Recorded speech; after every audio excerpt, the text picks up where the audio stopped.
This video I'll be showing you how to fix wrong disk inserted, please inserted CD DVD without HOODLUM HTTPS and Andreas. So all you have to do is just to go here to your web browser and then search for Essential Pack GTA SA.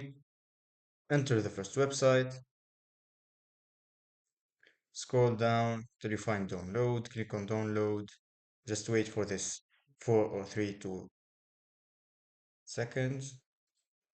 Wait on download, click on the download, let's close this and then download it. Click on save.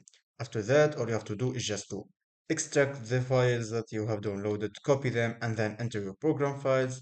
As I will show you here, you will enter your local disk C, choose program files, and then you will have Rockstar Games, enter Rockstar Games, and then you find GTA San Andreas, enter the GTA San Andreas folder, and you will have all these files. All you have to do now is just to paste those files that you copied, and it will ask you to replace some files. Click on continue, and this will fix your problem.